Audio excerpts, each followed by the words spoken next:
is salt and tar, but the city's breath is different. Spice, sweat, oil, and the sweet sting of offerings burning somewhere you can't see. Even the stones seem polished by profit. Standing still in a port is like dangling meat to dogs. We join the stream of sailors, carts, and cargo, and let it carry us onto Harbor Road.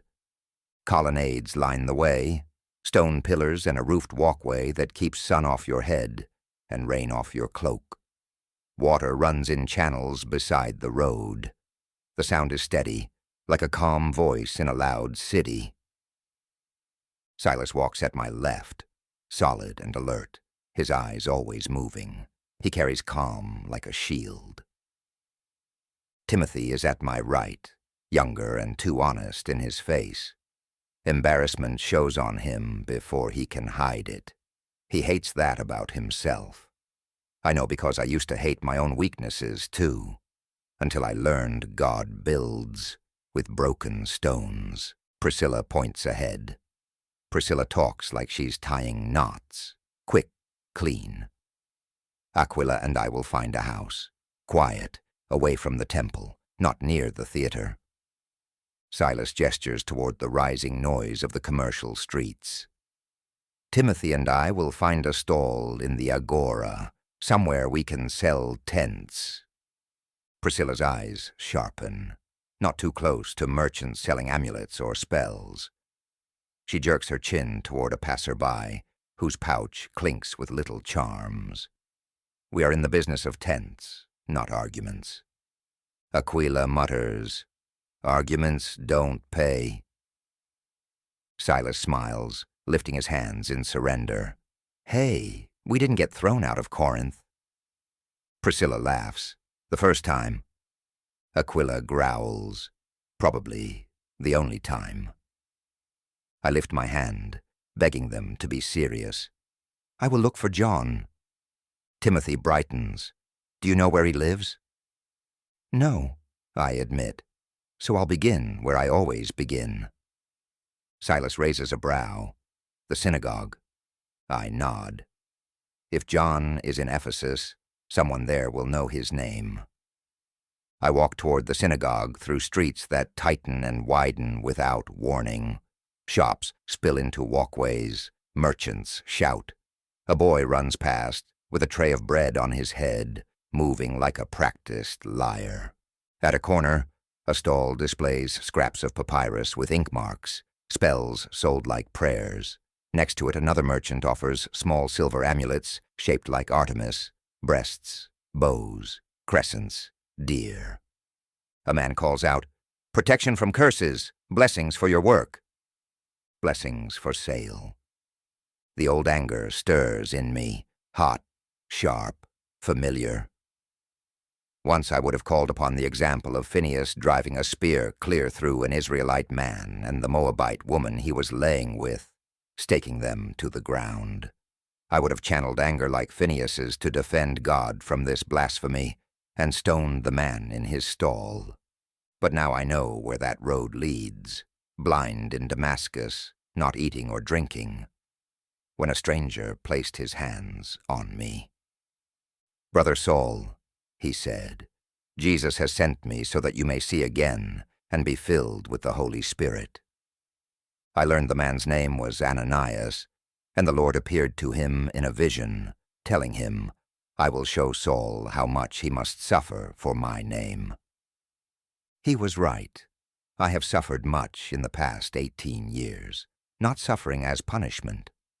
For I have been forgiven, but suffering as witness, witness to faith, witness to truth. They'll say, "No man would suffer so much to protect a lie." My thoughts are interrupted when a shadow falls across my path. A woman with an oval face and a faint scar on her cheek whispers, "The apostle of lectures needs to hear one about caution. John's house is not safe. The synagogue is not safe. I'm Penelope. Are you alone?" I keep my face blank and my voice mild. "No. Aquila and Priscilla are finding a house. Silas and Timothy are finding a stall." Penelope's grip softens. Just a fraction. Good. Penelope leads me around a corner and into a quieter stretch, then whispers, "We'll wait with my husband, Gaius, then gather the others and take you to Mary." "Mary," I whisper. Penelope's eyes flash. "Not here." We enter a small courtyard behind a modest house where a man stands by a stack of jars, broad shoulders, calm face, no beard, hands that look like they build things instead of break them. Gaius greets me with a nod. "Paul." "Gaius," I answer. Penelope says, "Sit, rest. You look like you're ready to argue with the entire city." "You sound like Priscilla," I admit. Gaius's mouth twitches. "Then you definitely need to sit." I wait with Gaius as Penelope gathers the others. Silas arrives first, slipping into the courtyard like a man trying to be unseen. Timothy follows, breathless, carrying a bundle of cloth. "We found a stall," Silas says, low, empty, quiet. Timothy adds, "Quiet enough." Penelope holds a finger to her lips. "Ephesus believes amulets can hear," she whispers, "but they aren't the only ones listening." Aquila and Priscilla arrive last. Aquila pushes a cart loaded with supplies. Priscilla's eyes are sharp, taking in streets and shadows. "We found a house," Priscilla says. "Not perfect, but quiet." Aquila grunts. Silas nods approvingly. Fewer arguments that way. Priscilla sets her hands on her hips. "Now tell us why we're sneaking like thieves."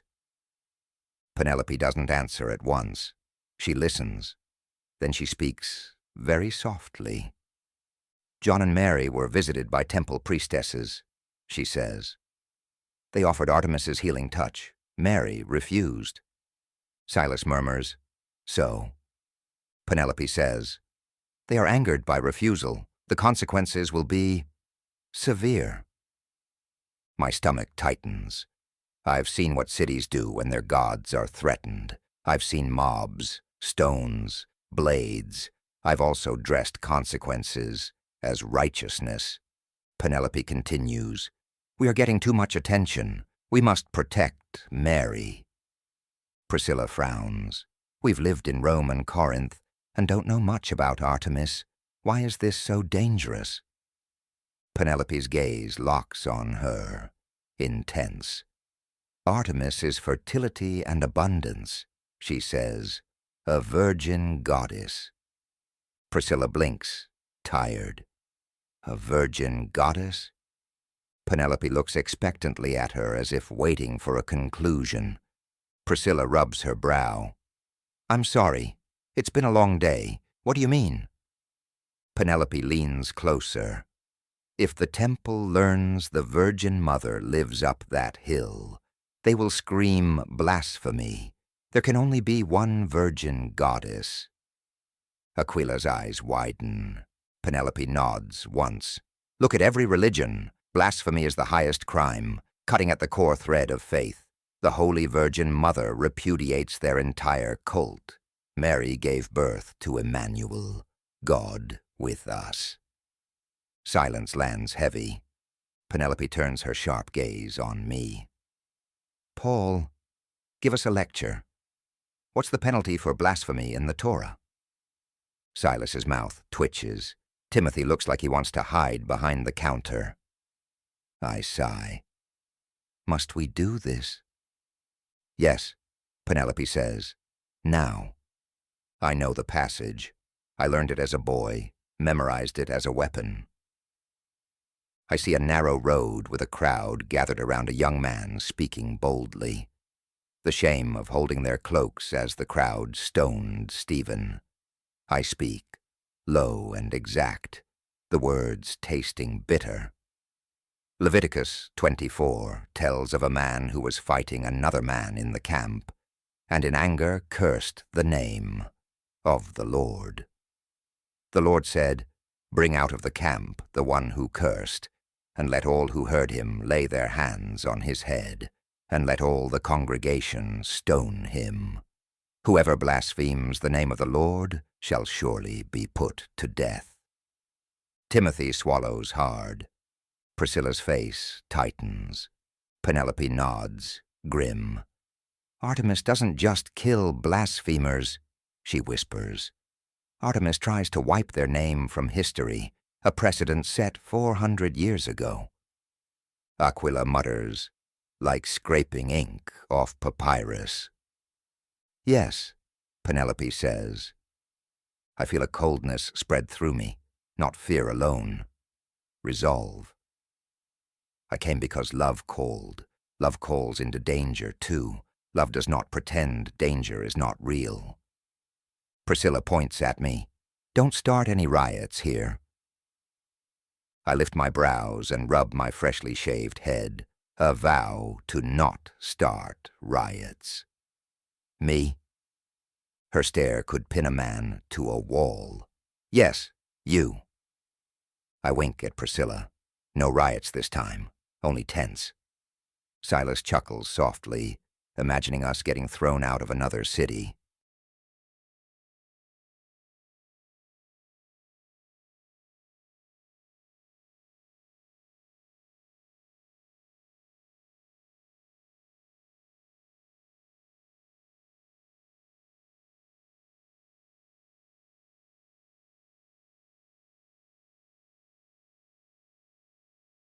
Chapter 10. Gossip. Philip. I stare at the fire in the hearth and feel a familiar weakness in my chest, not sickness, shame. I brought them out of Hierapolis to escape gossip, but the pain of gossip lingers. I tell myself I'm a father who protects. But the truth is uglier. I'm a father who keeps arriving one step late. Leah's face rises in my mind like lamplight, warm hands dusted with flour, laughter soft. Then the memory shifts, blood on cloth, shouting, my own helpless hands. Leah died giving birth to Esther. I held Esther while Leah's warmth left her, and I learned what no man wants to learn. Grief does not ask permission. 8 years ago there was yet more grief. We fled Jerusalem after John's brother James was killed and Peter was hunted. I ran because I had daughters to protect and no taste for being heroic corpses. Now we are here again, in another place where punishment threatens. And Mary is the one asking us to sit. Mary lies on her pallet near the hearth, blankets piled on her like winter, hair thin and white, face small and sharp with age and sickness. Each breath looks like a coin she has to spend carefully. And still, when she opens her eyes, the room steadies. John sits close by, quiet as a shadow. Peter, Eden, and Joshua sit across the room. Peter's hands are clasped like he's holding himself together. Paul stands near the wall with Silas beside him. Timothy hovers, trying to look older than he is. Aquila and Priscilla sit holding hands, their closeness a small defiance. Damaris moves with practiced kindness, water, bread, and wipes the table for the third time in the past hour. Mary's eyes find me counting heads. "Philip," she whispers. I lean forward. "Yes, Mary." Her gaze slides past me to my daughters. Miriam straightens like a soldier being inspected. Sarah smiles too quickly. Esther clutches her cup tighter. Mary's lips twitch faintly. Your girls are tall. A soft chuckle moves through the room. Even John's mouth curves. For a moment, warmth is more than heat. Mary coughs, dry, rattling. Damaris is at her side at once, lifting her, offering water, patting her back. Mary's fingers tremble on the cup. Damaris steadies it without ceremony, like this is just what love does. Mary settles again, breath shallow. Studying the girls with her perceptive gaze, she whispers, "Why? Are you afraid?" Sarah's smile falls away. Miriam's jaw tightens. Esther stares into her cup as if answers might rise with the steam. I want to answer for them. I want to shield them. But protection can become a cage if you build it too high. Miriam speaks first. Well, because she always does. People talk. Mary's eyes soften. "Yes," Sarah blurts. "They don't just talk, they invent." Miriam adds, "Then they repeat it until it sounds true." Esther whispers, They say we're indecent. The word hits like a pebble tossed into still water. Small sound, big ripples. My hands curl into fists, ready to fight for my girls. I feel weak. I hate that I feel weak. A father should be a wall, but I'm a man with daughters and a world full of mouths. I can't plug every mouth. Mary sees my fists. She sees everything. Indecent, she repeats gently. They watched me. The same way. John lifts his head slightly. He does not interrupt. He never interrupts Mary when she's telling truth. Mary swallows. Even words costs. Nazareth watched me, Mary whispers, like wolves watch a lamb. She looks into the fire as if the flames hold old faces. I was promised to Joseph, she says, a good man, quiet, strong hands. John's gaze drifts somewhere far away. I don't ask what he sees. I can guess. Mary continues, voice thin but steady. Then I became with child. The room stills. We all know this story. But Mary doesn't tell it like a story. Sarah makes a small sound of anger. Miriam's jaw tightens. Esther's eyes widen. They whispered, Mary says, at the well, in the market, in the doorway of the synagogue. Her breath catches. Damaris shifts closer, ready. Mary lifts her hand, a command. Not yet. They said I was careless, Mary whispers. They said I was wicked. That's evil, Sarah says, too loud. Mary's eyes soften. It is human. Miriam mutters, that's a generous way to say cruel. Mary nods, granting it. Yes, it felt cruel. She turns her face slightly as if hearing another sound far away. There was a test, more like a punishment, she whispers, and the room tightens around the word. I feel Miriam go still. Sarah stops tapping. Esther's cup trembles. Mary looks at my daughters, and her voice grows careful.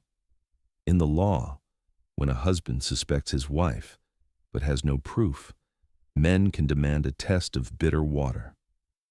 Silas shifts, listening like a man who knows law.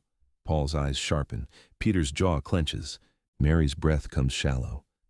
A priest writes curses, washes the ink into water, adds dust from the tabernacle floor, and the woman must drink. Her fingers curl on the blanket.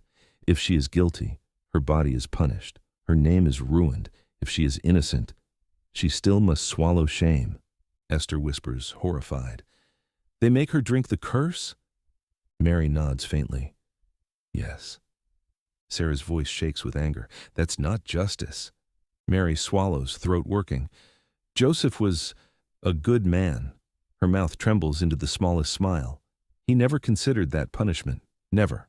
She draws a thin breath. He was going to quietly divorce me. Quietly.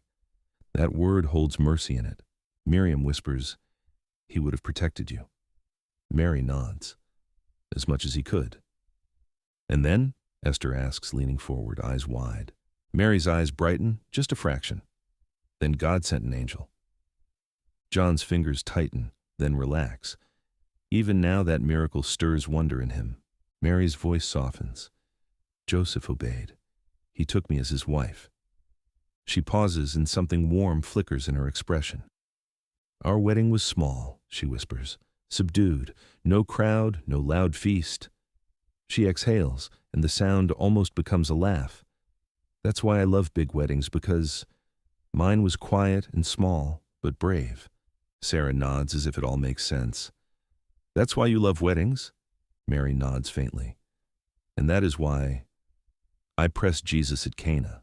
Her eyes glint with humor like a candle in wind. He didn't want to do it yet.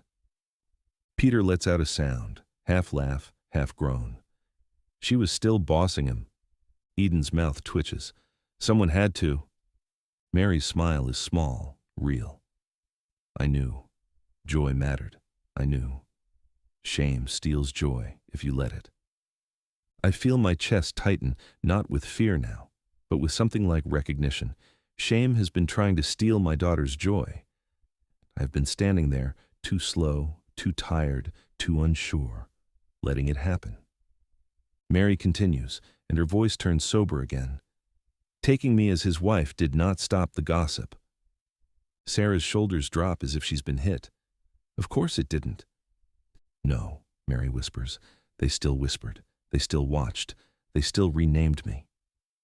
Miriam's eyes are dark and hard. And you survived. Mary's gaze meets hers. Not by fighting fog, she whispers. Fog wants you to hide. It wants you lost inside it. Sarah leans forward. Then what did you do? Mary's breath shivers. I held to God's true voice. I stayed close to the people who loved me, and I kept doing the next right thing. Esther whispers, "What's the next right thing?" Mary's eyes soften. Whatever love asks, today. The words settle in me like seed. Whatever love asks today. Not tomorrow, not when gossip stops, not when a father feels strong again. Today. The fire ticks, smoke hangs, no one moves. Then Sarah, because she cannot help herself, says, "So if we do the next right thing, how hard do we get to love them?" She uses finger quotes when she says love. "Because I have ideas," Miriam says, flat. "Sarah." Sarah lifts her hands. "I'm helping. Humor is a weapon, Mary said so." Mary's lips twitch. "Good," she whispers. "Laughing is also a weapon?" Priscilla murmurs. "I like her." Aquila adds, "She's terrifying." Priscilla looks at him. "That's why I like her." Humor lifts the room for a breath, like wind lifting a sail. Then Mary's eyes find my daughter's again. "Do not let them take your name," she whispers. Sarah's jaw tightens. Miriam leans in. Esther's fingers curl around her cup. "They will try," Mary says. "Indecent, strange, dangerous." Miriam's voice is low. "Let them try." Mary's lips twitch faintly. "Good," Esther whispers, too quiet. "And what does God call us?" Mary's eyes shine. Loved.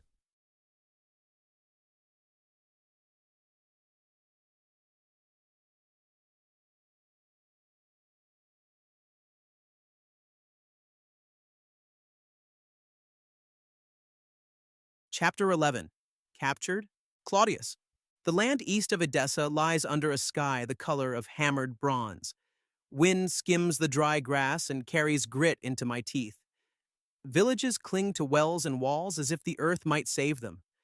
Every doorway has men standing in it. Every old woman watches the road with her lips pressed thin. Everyone says war's coming.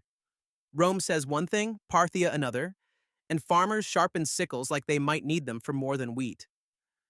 I pull my cloak tighter and keep walking southeast. Peter's message is delivered. Thaddeus found in Edessa 2 days ago, thin as a reed, eyes bright as lamp flame, laughing even when he worries. No word of James, nothing certain. Too many rumors, so I follow the next line on John's map of hope. Toward the Euphrates. Toward Seleucia or Babylon if rumor is kind. Toward Bartholomew if I can find him. Toward Thomas if my luck holds. Luck and I are not close friends, but we nod to each other sometimes. By noon, I catch up with a caravan bound for Thapsacus and beyond. 3 wagons, 2 pack mules, a camel that hates everyone, a cluster of merchants wrapped in layered cloth, all rings and suspicion, hired guards with spears and old scars, a widow carrying dyed wool, 2 boys driving goats, the kind of company that can vanish into dust and leave no story behind. Perfect. A guard missing his front tooth eyes me as I fall into step near the rear cart. "You a runner?" he asks. When I'm paid. He mutters, then jerks his chin at the lead wagon. "Stay where I can see you. If you run at the wrong time, we all die." "That sounds fair," I say. We move with the afternoon wind at our backs, the caravan creaking like an old ship. Dust rises in low sheets around our ankles. A woman ahead coughs into her shawl. The smell is sweat, wool, leather, dried figs, and mule. I know this rhythm now. Days strung together like knots on a cord. Edessa behind me, Antioch behind that, and every mile carrying John's call farther from Mary's bed and deeper into danger. I touch the seam of my cloak without looking. The message is hidden there, stitched inside the lining by my own hand in poor lamplight. A thin strip of papyrus rolled tight and tucked where a searcher might miss it unless he is careful or cruel. Greek letters, short words, enough to send a man moving, enough to hang him if the wrong eyes find it. I tell myself I'm careful. By evening, we make a dry camp near low stones and thorn scrub. Small fire, no songs. Border roads teach caution. A ring-fingered merchant shares olives and flatbread because he thinks I am useful or entertaining. Maybe both. But when I lie down with my rolled cloak under my head, sleep comes in pieces. I wake to every hoofstep, every cough, every whisper. Once in the dark, I hear two guards talking low. Rome pushes east. Parthia pushes west, and we get crushed in the middle. That is the border in one sentence. At dawn, the air bites. Frost clings in the shadows. We break camp before the sun climbs and head toward Thapsacus, where roads and river traffic knot together, and every knot has a hand on a knife. The closer we get, the tighter the caravans become. One farmer driving west tells us, Parthian riders are stopping everyone. A merchant ahead of me mutters, good, better them than Romans. The missing tooth guard says, you only say that because you owe Rome. I owe everyone, the farmer spits. No one laughs. We crest a low rise and see the road wind below two hills and blocked by mounted men. Parthians, lean horses, layered armor, bows close but ready, helmets shaped different from Roman. Higher, crueler. They sit on their saddles as if born there. A spear glints in the morning light. A standard flutters with horsehair. The caravan slows. Wheels groan. Mules toss their heads. The missing tooth guard moves closer to me. Mouth shut, he says from the side of his mouth. A Parthian officer rides forward. He is broad across the chest, beard trimmed and oiled, one cheek marked by an old cut that pulled the skin tight into a permanent sneer. His eyes are pale and cold. He speaks Greek well enough to insult in full sentences. Who leads this caravan? The ring-fingered merchant steps up, bowing too quickly. We are traders, Lord. Wool, saltfish, oil, dyes, dried fruit. Open the packs.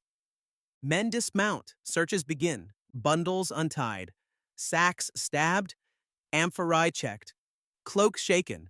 One boy starts crying when a soldier dumps his mother's pot and cracks it on the road. She bites her own hand to keep from yelling.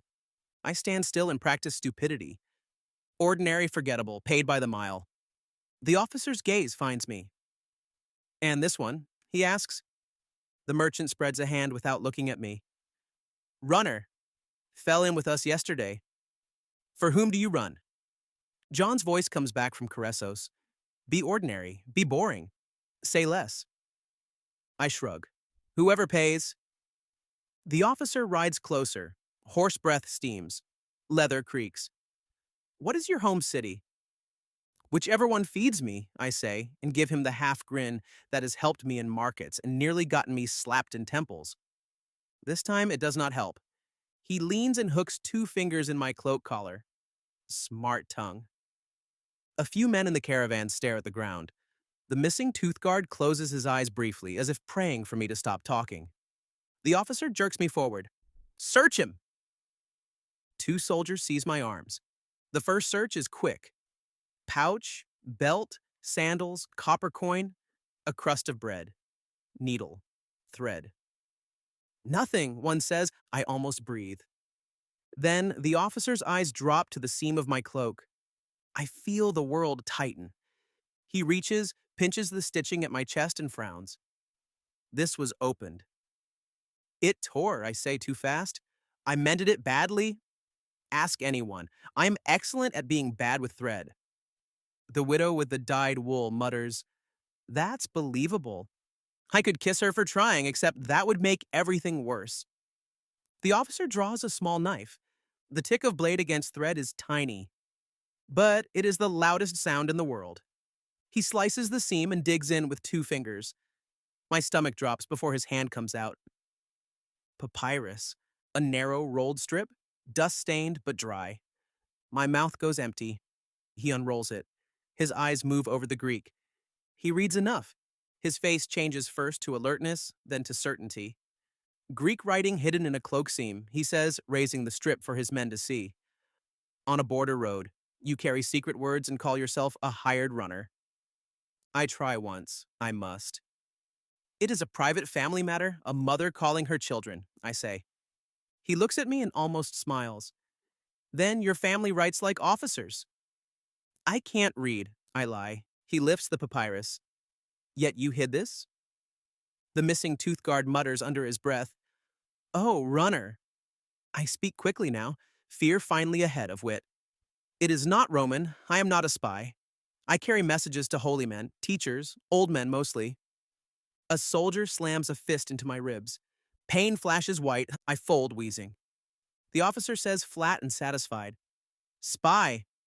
No trial, no weighing, no witness. Border roads do not waste time on certainty. The ring-fingered merchant steps backward as if I stink. The widow turns her face away. The boy with the broken pot stares at me, round-eyed, learning what power looks like. The missing tooth guard meets my eyes once. There is pity there, also relief that it is me and not him. That is fair. Fear chooses its own loyalties.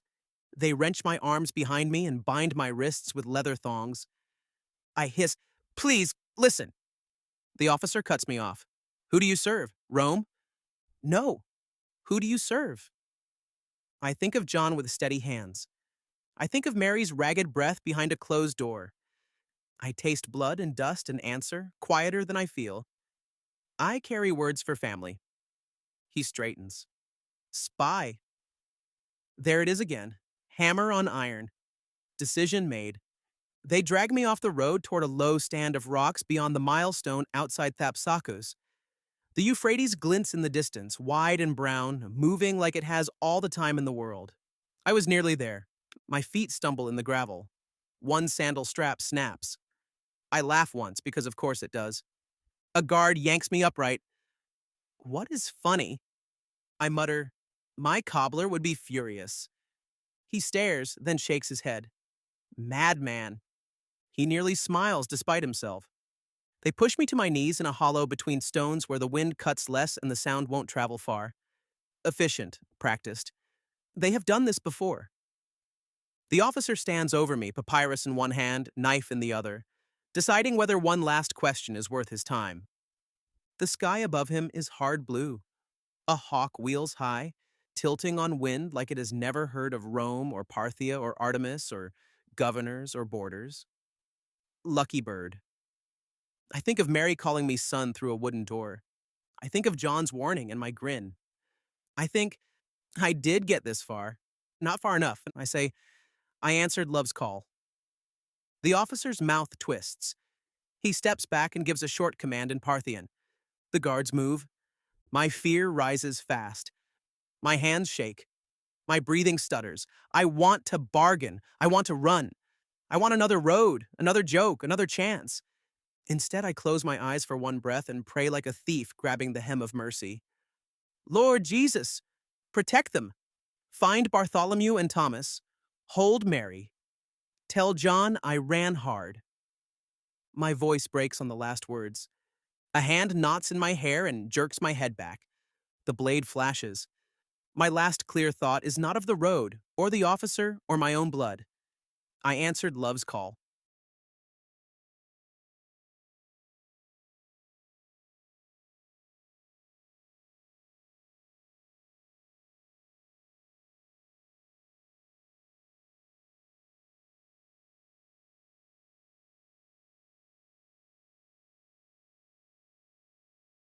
Chapter 12.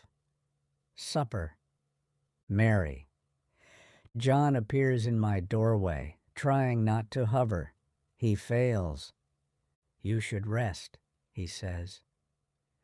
His voice is measured, like it has been since Jerusalem, quiet, controlled, holding love like a covered lamp.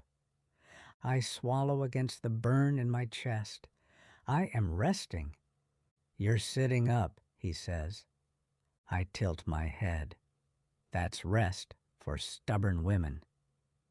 His mouth tightens. He tries not to smile.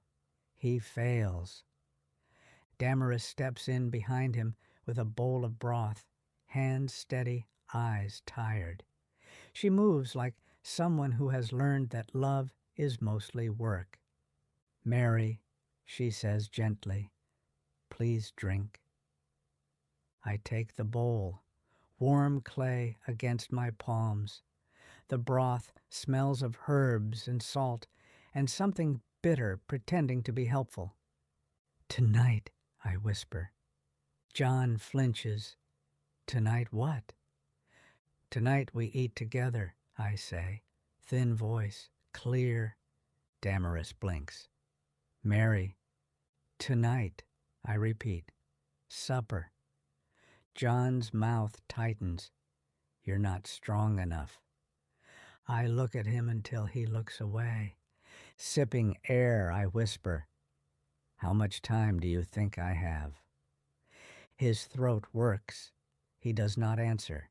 He doesn't need to. Damaris reaches for my hand. Her fingers are warm.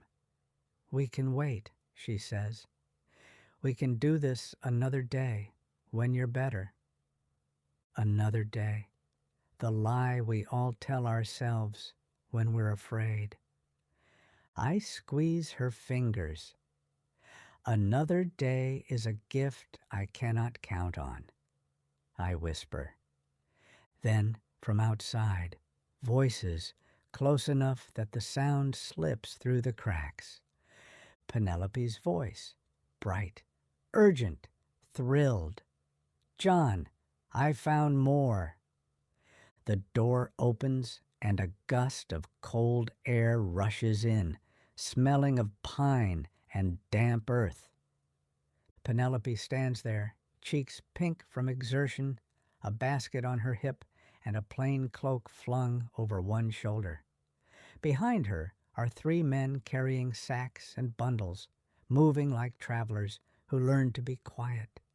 One is short and careful, satchel tucked tight, eyes scanning the ground as if he's counting every stone. Matthew. Beside him strides a man built like a blade, compact, strong, gaze sharp, fingers tapping against his thigh like he's always ready to fight. Simon. And behind them comes another, slimmer, older, with kind eyes and a cautious smile, his cloak frayed at the bottom. Thaddeus. John's face shifts, relief, then caution. You found more friends. Penelope nods, breathless. She speaks fast, like she's afraid the story will be stolen if she doesn't tell it first. Their ship from Alexandria sailed up the eastern coast, she says. Stopped at Antioch to deliver grain and load spice. Thaddeus joined in Antioch, so they all arrived together. Thaddeus inclines his head, voice gentle. The spices we sailed with were pungent. Penelope's eyes flick to me and soften. They help carry supplies, she says. Food and herbs for Mary, elecampane, thyme, eucalyptus. John steps forward. Penelope, how was the road? Her face tightens the faint scar on her cheek, and her voice lowers. A Roman patrol stood by the path, not guarding, watching. The word lands like cold water. John's jaw sets. Watching. Penelope nods. I led us past the path to the steep trail on the far side of Caressos. John's eyes narrow, remembering 20 years ago, and how the Sanhedrin worked with Pontius Pilate. How easy it is for religions to get Rome to do its dirty work, he mutters. Paul's voice rises from the other room, sharp as a reed pen. We're watched by Artemis and Rome. Yes, John says, and the word is iron.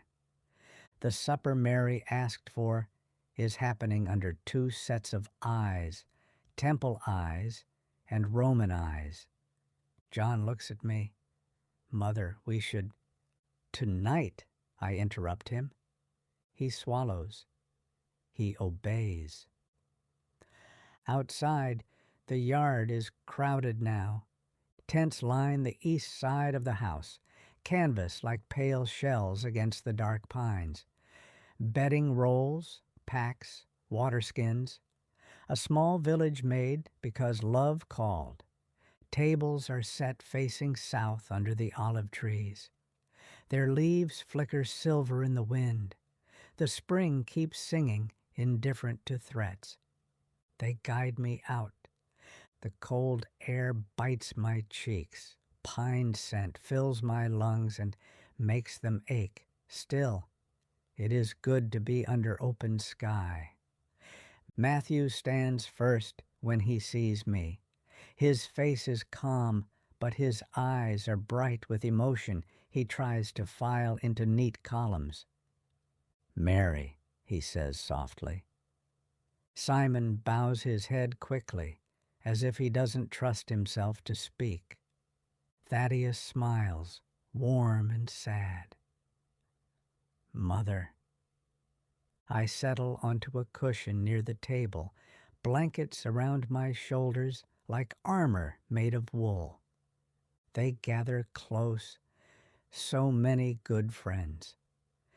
Despite the crowd, my eyes catch a chair at the end of the table, empty. Before I can make sense of it, Peter stands at the head of the table because he cannot help himself. Wide shoulders, graying hair, fisherman hands, eyes that have seen pain. Eden stands beside him, lean and strong, gaze sharp enough to cut rope. Peter clears his throat. We'll pray, Peter says. We bow our heads. But first I must share some sad news. Difficult news Thaddeus brought. He hesitates, and my heart tightens before he speaks. Claudius. He gets the name out, but he can't continue. He drops his head, his right hand covering his eyes, as if afraid to look at us. The name lands like a stone in my stomach. I picture the lean boy with the quick wit and the scar through his eyebrow. One eye always raised in mirth, the boy carrying my message. Mother calls, and I know. I fear what Peter will share next. Seeing Peter's anguish, Thaddeus takes over. He's carried this burden longer, and his shoulders are used to its weight. His voice is gentle. A merchant traveling to Edessa brought word of a runner murdered near Thapsacus, charged as a Roman spy, executed by Parthians. Tears form in the corner of my eyes. Thaddeus continues, softer. Someone in our church recognized the description, the scar at his eyebrow, the jokes. They sent a messenger to find me before I sailed from Antioch.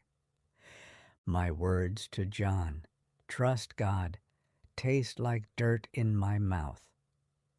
Claudius was a runner, John says, voice flat. He ran like he was chasing joy. Thaddeus nods once. He ran for love because love called. He doesn't say my call. He doesn't have to.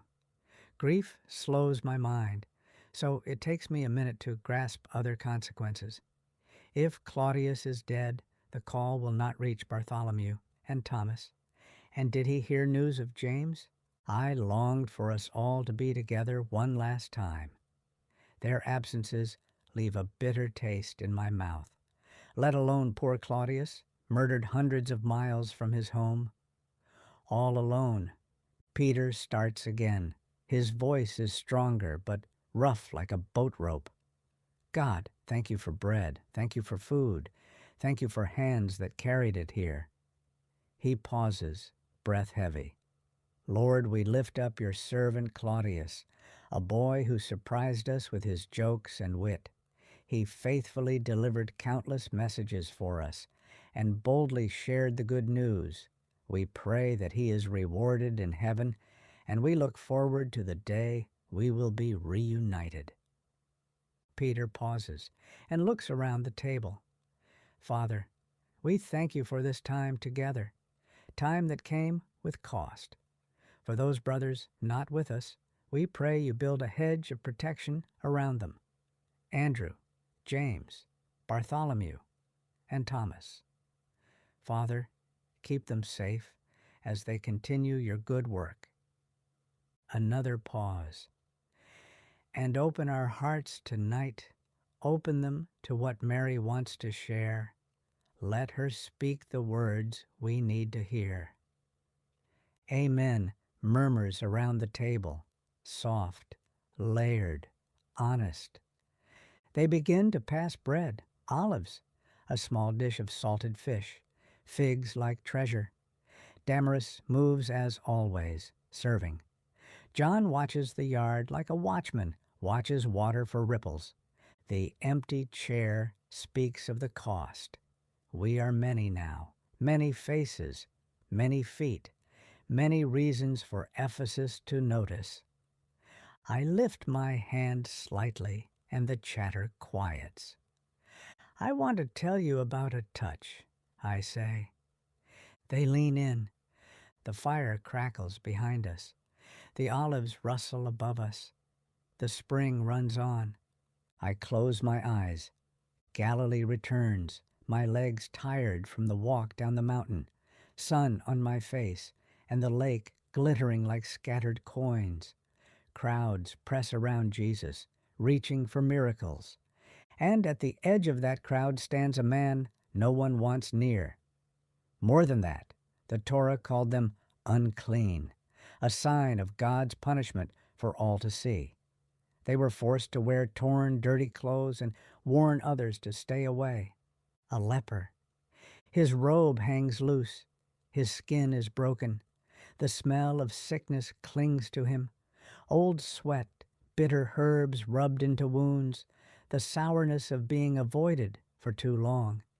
But it is his eyes that pierce me, hollow with hunger, not hunger for bread. Hunger to be human again.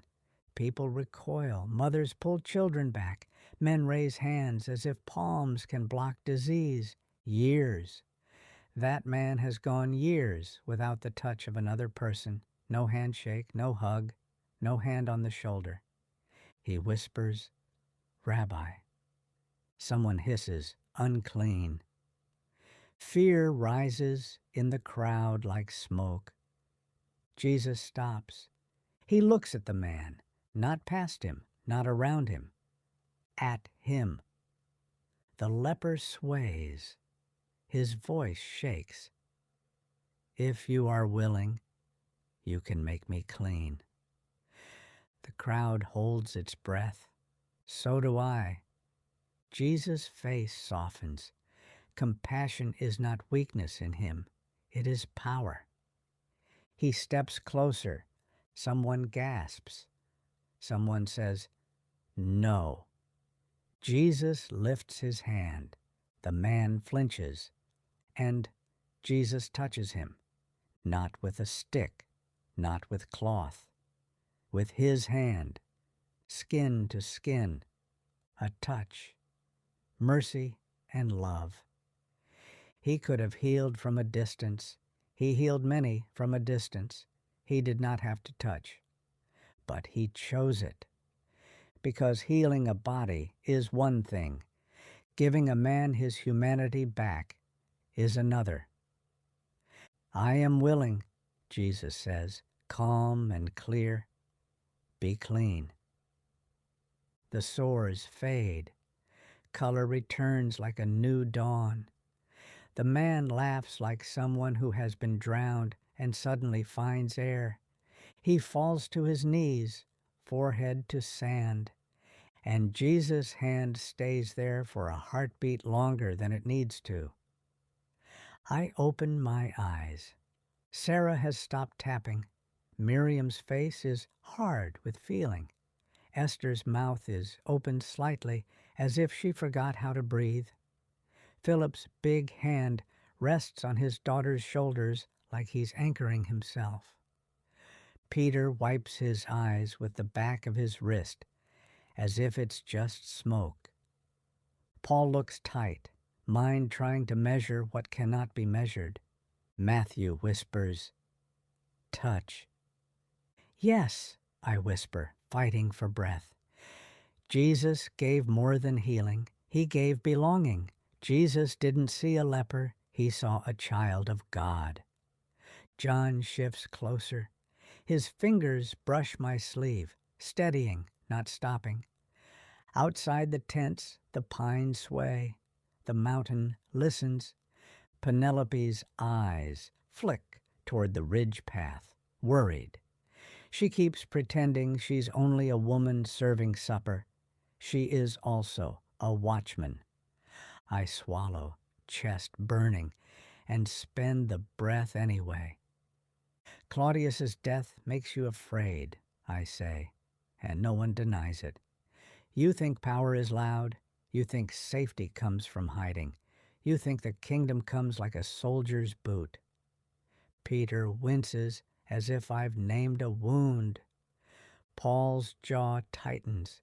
He wants to plan. I don't give him room. I am asking you to touch what you are afraid of, I say. Esther whispers, "Not lepers?" "Not lepers," I add, letting humor slip in like a candle flame. "Unless one arrives, then yes." Touch the poor, I say. Touch the ashamed. Touch the ones the city calls strange. They are all children loved by God, and he asks that you love them the way he loves them.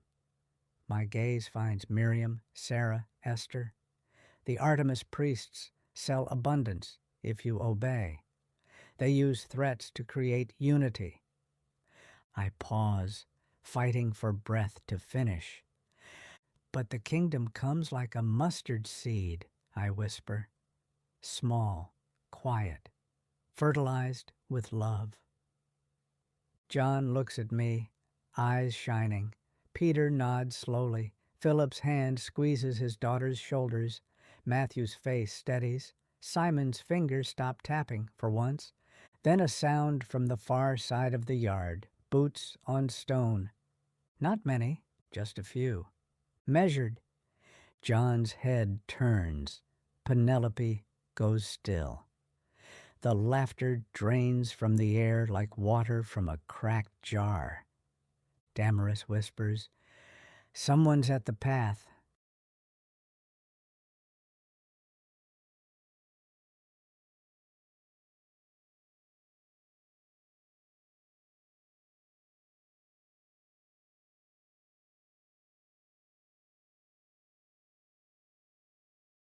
Chapter 13. Leodes. Damaris. I do not eat the olive in my hand. I only hold it, slick with oil, while footsteps scrape the path below the spring. Not one set, several. The supper tables go quiet in pieces. First Sarah, because she hears everything when she is not talking. Then Miriam, because she is always watching the edges. Then Peter, who stops with bread in his hand and turns his head like an old fisherman listening for a storm he already knows. John meets my eyes. I set the olive down. "I'll go," I say. "For what?" Eden asks, sharp as a knife, laid flat. A good question. Stop whoever is coming, trick them into turning back, smile until danger gets bored and leaves. I don't know. But I know this.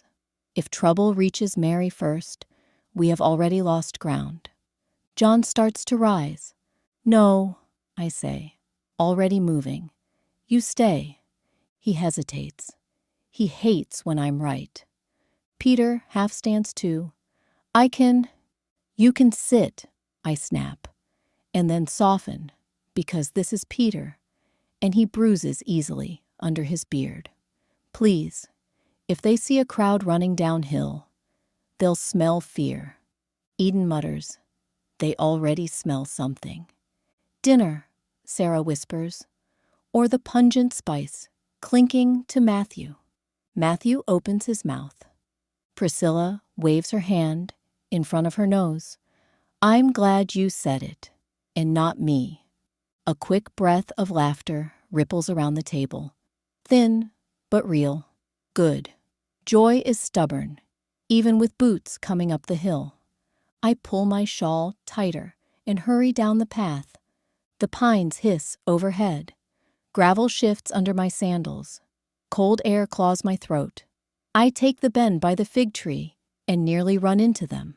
3 Roman soldiers and 1 priest of Artemis. My stomach drops hard enough to hurt. The Roman in front is thick through the shoulders, older than the others. His helmet pushed back enough for me to see a weathered brow and a mouth that looks tired but cruel. His breastplate is clean but scratched. A centurion's vine staff hangs at his side. A man used to being obeyed. Beside him walks the priest, Leodes. I know that face. Everyone from Ephesus knows it. Crooked nose broken more than once, and his cauliflower ear speaks of the fights he's been in. Thick, dark hair, carefully oiled and combed back. Beard trimmed close, like a man who links arms with vanity. His white robe is edged in gold, clean as a lie. His hands are large, scarred, and restless. Leodes is discipline at the temple. Leodes is the hand that holds the whip. Leodes is the hand that throws the first stone. His presence is more than warning. It is threat wearing ritual clothes.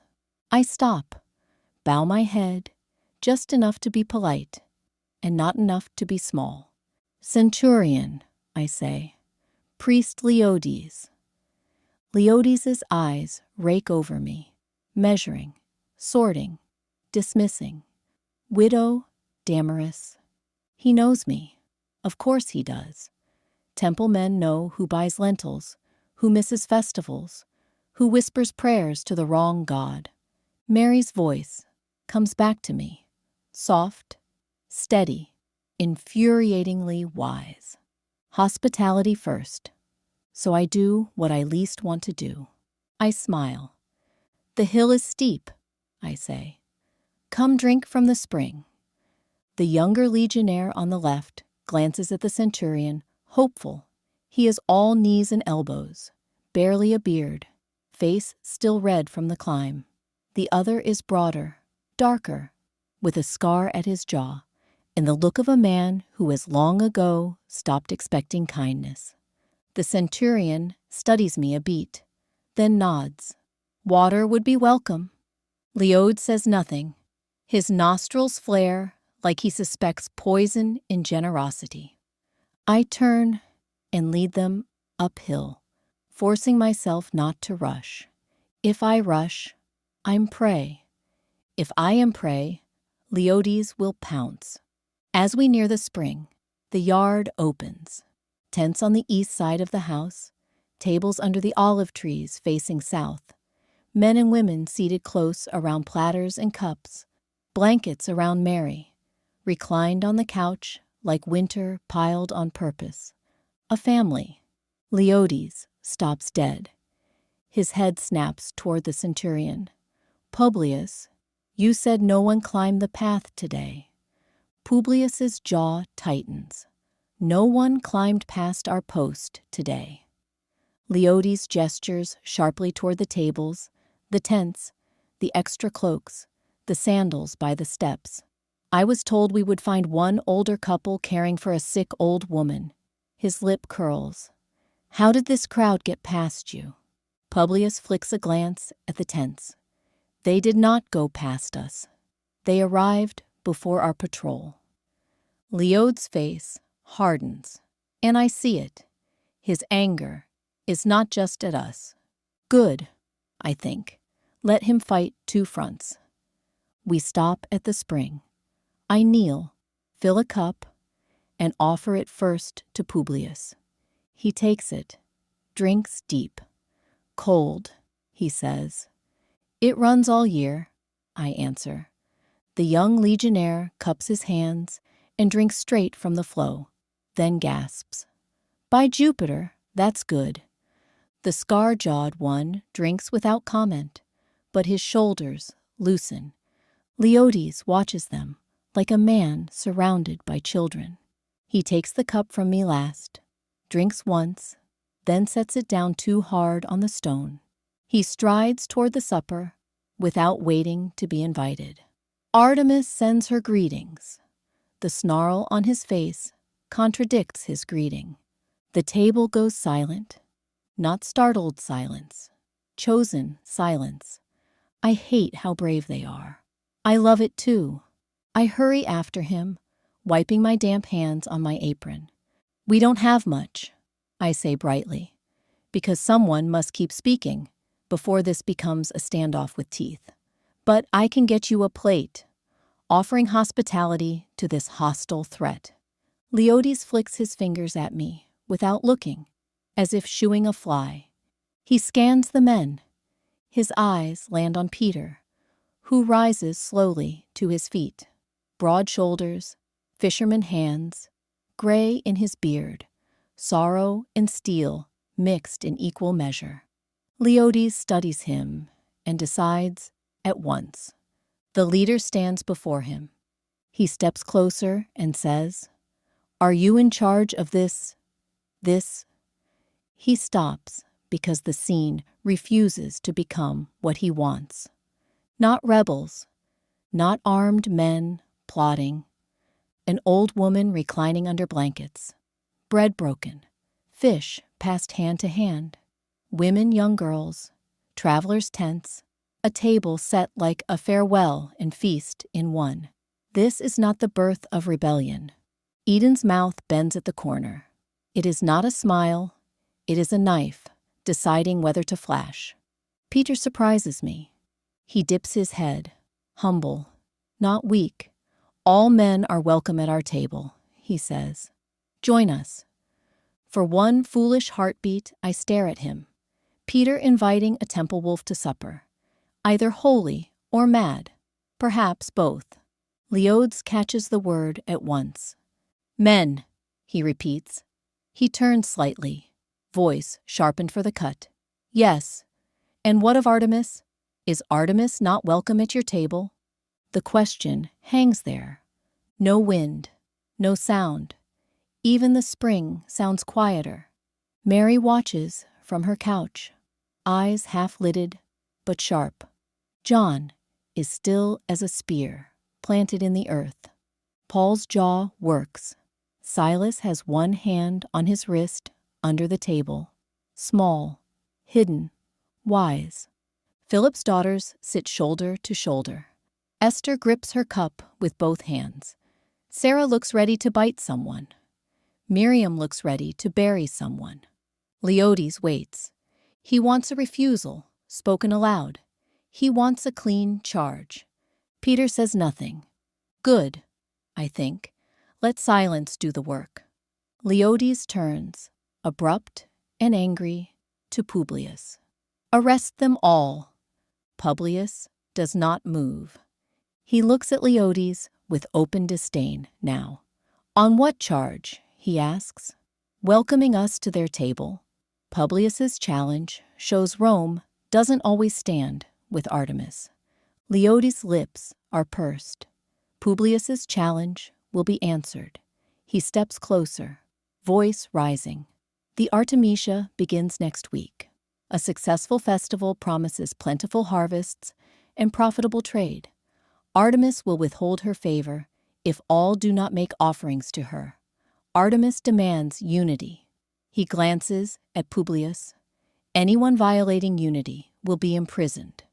His words ring out like a crier's speech in the agora. He is performing for Rome, for us, for himself. Publius scratches his cheek as if bored. Count them. Leodes points. I am. Publius gestures with 2 fingers toward his men. I have 2 legionnaires with me. It would take the three of us just to carry the old lady down the hill, and she looks like she'd curse us for trying. A sound escapes Eden that might be a laugh. Mary's eyes brighten. She knows a good line when she hears one. Publius goes on, dry as old bread. I do not have the men or the justification to drag an entire supper party into prison. Leode's nostrils flare. Publius lifts a brow. Surely, Artemis does not see these old-timers as a threat.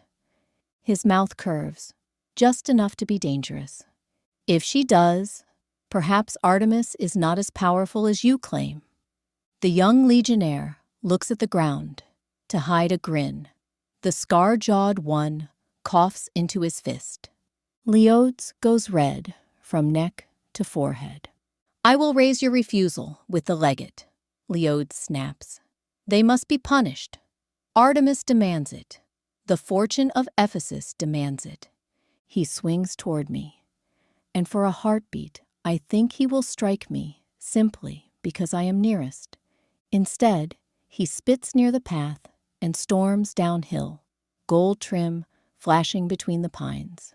One of Publius's men mutters, "Pleasant fellow," Peter, because apparently he has decided tonight is for impossible things, gestures to the table again. "The offer still stands," he says to Publius. "Join us." I nearly close my eyes. Peter, Peter, Peter, stop poking hornets with bread. But Publius studies him, then walks to the table and plucks an olive from a dish. He pops it into his mouth and chews. "Not bad," he says. "Careful," Eden says. "We may convert you." Publius snorts. The tension loosens by a finger width. He looks at Peter, then John, then at Mary, beneath her blankets.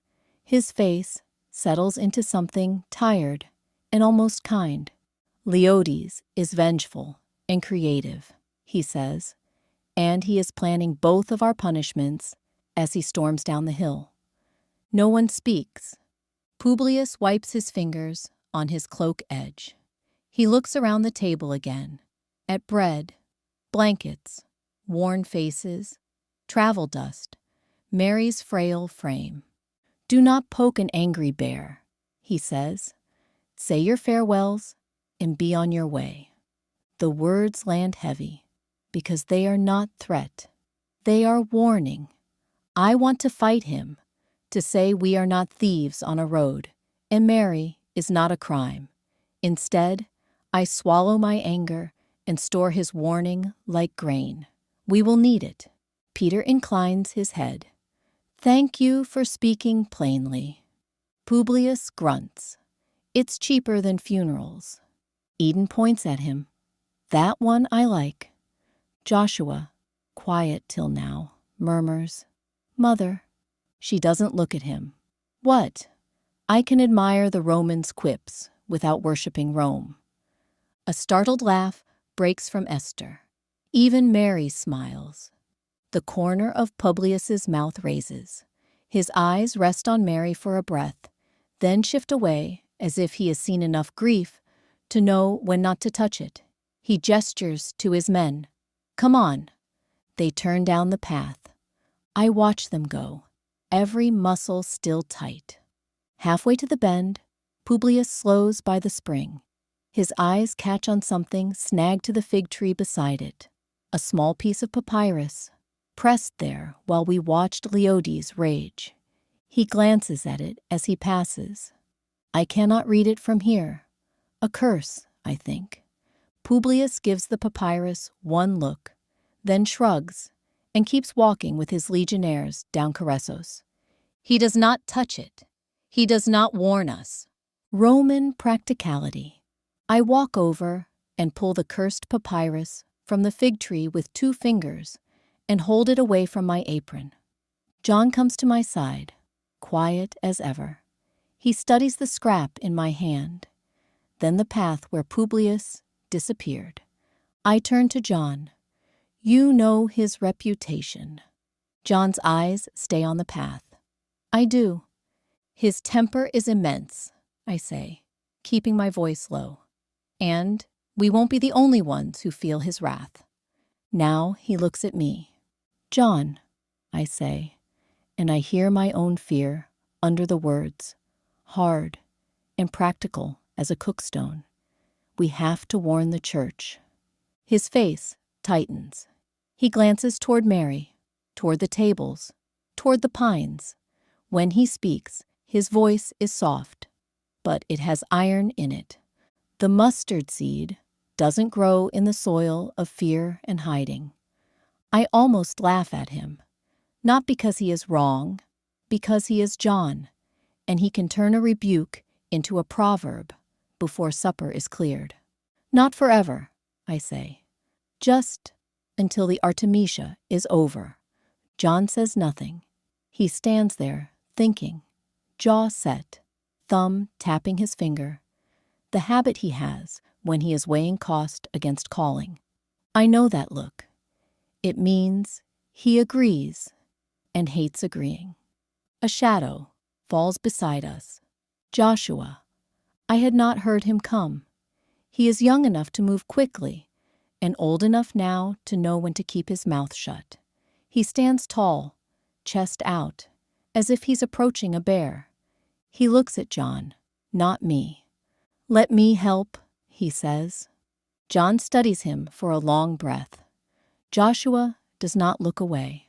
I see Peter at the table, watching from the corner of his eye and pretending not to. Eden isn't pretending at all.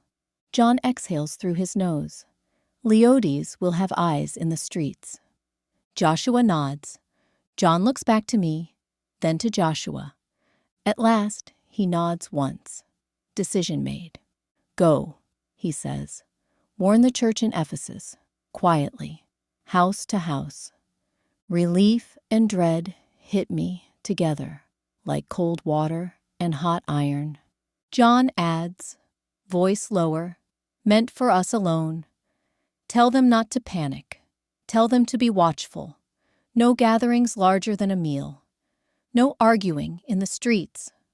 I nod. Below us, Ephesus waits with its horns, its markets, its white-robed watchers, and its hungry god of abundance. And tonight, we walk straight into it, not to fight, not to shout, but to warn the ones we love before Leodes reaches them first.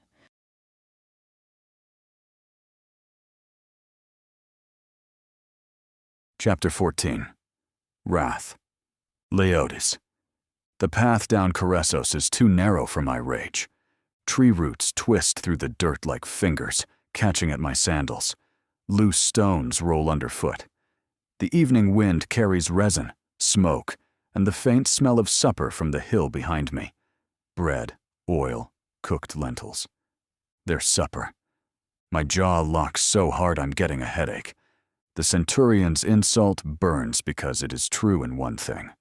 Rome values peace and taxes more than piety. But if Artemis is refused, peace will crack. Offerings will fall. Trade will collapse. Men who fear hunger become mobs quickly. And taxes? Taxes do not come from empty markets. Then Rome will care. I walk in silence, which suits me. Silence lets a man order his thoughts. By the time I reach the lower turn, my anger is no longer fire and straw. It is banked coal. Useful. The road opens ahead, rutted, pale in the failing light, running toward Ephesus like a vein to a heart. I step onto it and turn north, toward the temple. Above the city, before the road drops fully toward the harbor quarter, I look right, past rooftops, past smoke, away from the silting basin, where ships sit lower each year and merchants complain louder than gulls. There, the top of the temple flashes gold. Even half hidden by distance and evening haze, it dwarfs the lesser roofs around it. Older than Alexandria's lighthouse, older than Rome's pretensions in these lands, older than the pantheon they boast of. Men cross seas to see it.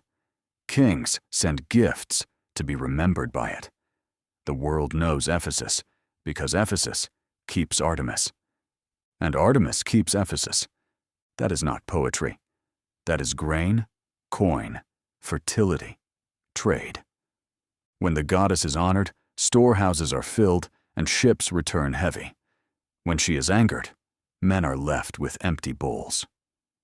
I narrow my eyes toward Caressos, hidden now by trees and slope. Let them eat their defiance, when stalls close to them, when buyers refuse them, when neighbors choose bread over friendship. Then we will see what their little table is worth. A bark of laughter escapes me, ugly and brief. One of the goat herders on the road glances over, then quickly looks away. Good. Let them look away. Fear is proper. I keep walking and begin my list. First, I will mobilize the priests and priestesses to harvest information. Who are these visitors? Which houses in Ephesus feed them? Which cellars in the agora supply oil, grain, blankets, papyrus? Information is a net. Cast wide enough, and even clever fish are caught. Then, I will bypass the legate and visit Lucius Pedanius Secundus, the Roman governor, a man who understands the value of appearing decisive before Emperor Claudius. He will hear what Publius would not. This is not merely a house on a hill. It is public defiance at the edge of the Artemisia, when every merchant is already whispering about the harbor and whether the silt is a curse. The harbor fails a little more each year. Everyone sees it. Fewer deep holes, more dredging, more grumbling, less certainty. That is why this matters now. As I near the temple, a priestess steps from a side lane and falls in beside me without asking. Thaleia, striking face with sharp cheekbones and dark mole at the corner of her mouth, gold-threaded braid, eyes bright as a knife edge, eyes that do not soften when she smiles. She is one of the best listeners I have. Men speak too freely around a pretty woman. She takes one look at me and says, "Who has offended you?" I bark a laugh. Half a hill. "That much?" she asks, amused. "Enough." She matches my stride. "The sick woman?" So the whisper already runs. Good. It means our ears still work. Yes, I say. More than expected. Visitors already present. Men from outside Ephesus. How many? Enough to matter. Not enough for Rome to move without pressure. She glances toward the temple. And the centurion. Publius is a mule with a sword. Thaleia's mouth curves. Mules can still kick. So can I. That, she says dryly, is why people remember you. I cut her a look. Thaleia lowers her voice. What do you want done? There it is. Action. Not in sense. List every merchant on Harbor Road and in the agora who has sold to John's people in the last 10 days, I say, especially grain, oil, papyrus, blankets, herbs. Herbs? They have a sick woman on the hill. The sick need broth and heat and medicines. Follow the purchases, and you find the hands that serve them. Thaleia nods. And the visitors? Temple girls at the gates in the harbor, I say. Not in procession robes. Market clothes. Watch for men who stare at the temple too long or not at all. That wins a small smile. And then, she asks, do nothing yet. Names immersed. She studies me, a question on her lips. Nothing until Lucius hears it from me. She lifts a brow. Governor Lucius? Yes. Now she goes quiet. That means she understands the scale. We turn into the temple precinct lane, marble underfoot now. Smoother, cleaner, lit. The air smells of oil, incense, and wet stone. Drums thud faintly from within. Practice for the festival processions. Apprentices carry garlands. Scribes hurry with tablets. Everywhere, preparation. Pressure. At the steps to the side court, Thaleia pauses. I can cast the net tonight. Start now, I say. She nods and turns, already calling for 2 acolytes by name. I climb the steps alone. At the top, I stop beneath a torch and look back toward the dark line of Caressos. A hunter does not shout at deer. He marks wind, watches tracks, waits by water.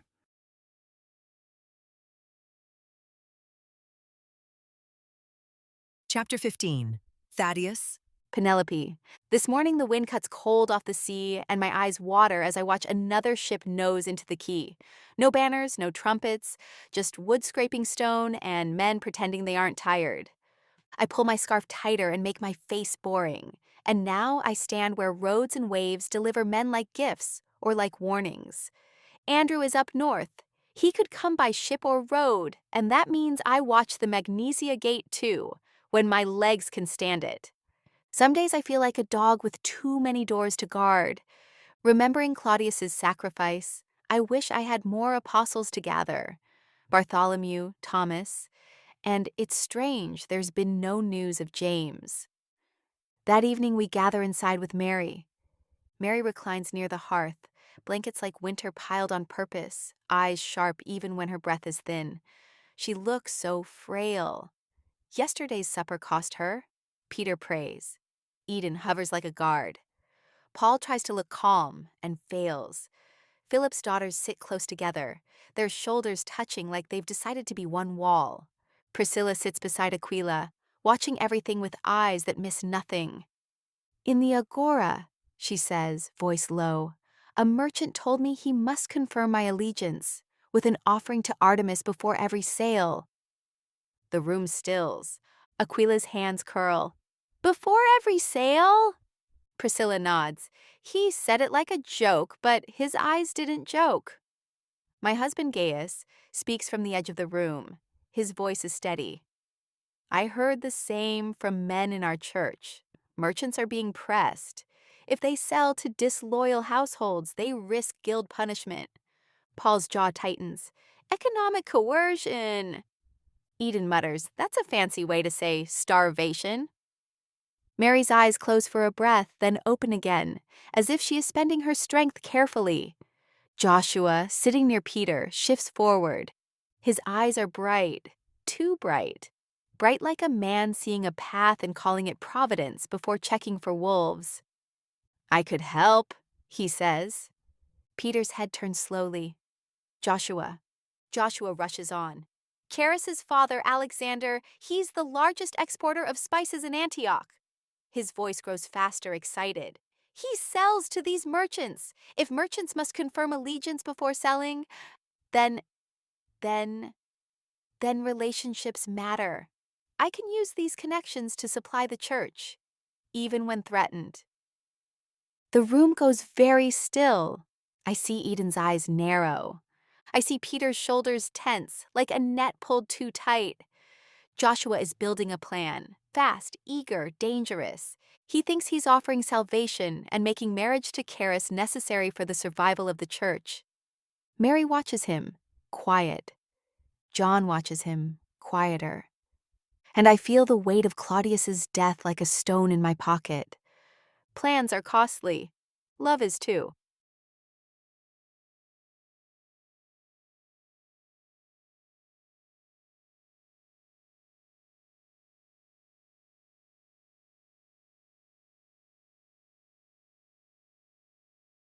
Chapter 16. Must. Mary. The smell of bread reaches me before the voices do. Damaris bakes it until the crust turns gold. When she lifts it from the oven, steam rises and fogs the air. For a moment, the house smells like bread and comfort and the simple mercy of warm food. Then my lungs remember they are weak. I cough, once, twice, until the room tilts and the world narrows to smoke and the ache under my ribs. Slowly, John says at my side. His hand steadies my elbow as if I am a jar that might crack. I am not a jar, I whisper. He murmurs, a jar would be easier. A laugh slips out of me and turns into another cough. The table waits under the olive trees.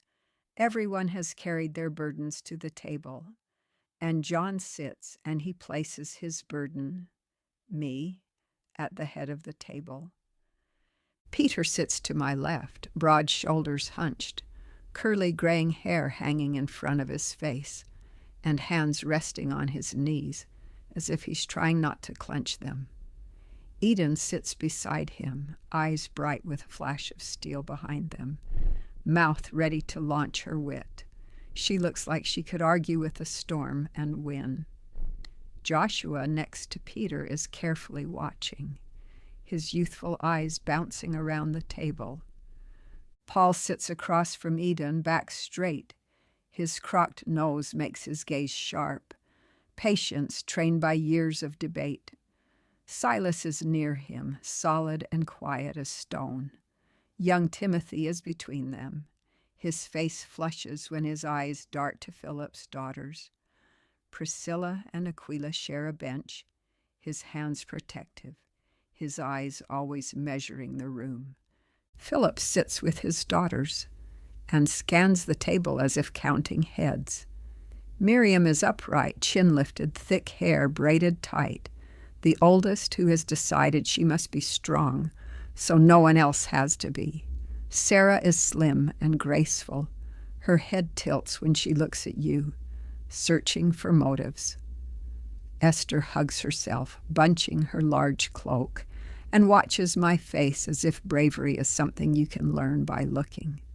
Matthew sits a little apart, careful as always, eyes tracking the room like he's filing it into memory. Simon sits beside him, restless, fingers tapping, tap, tap, like he's ready to punch fear in the mouth. Thaddeus sits near the end with Gaius. He's travel-weary and kind-eyed, his hands folded as if he's trying to keep them from reaching for the bread.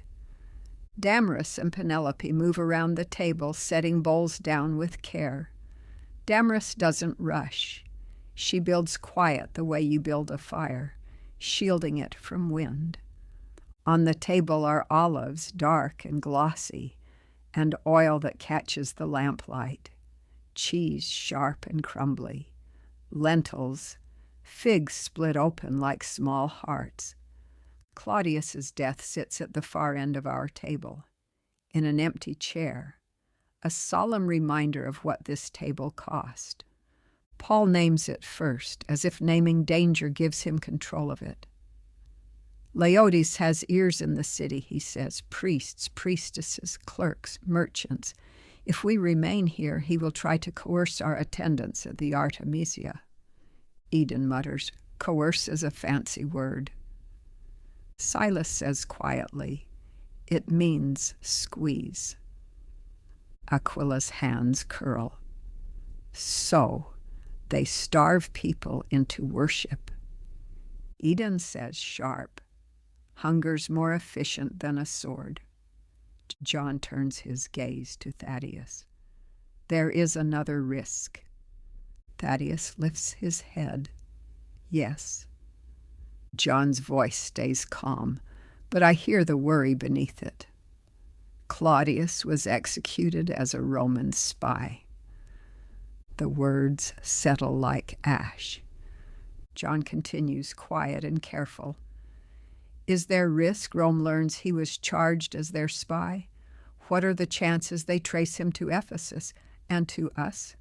I suppose what I'm really asking is, do we fear only the temple or the temple and Rome? Thaddeus's hands tighten together. News travels, he says slowly, sometimes faster than truth, and the border roads carry stories like fleas carry disease. Paul's jaw tightens.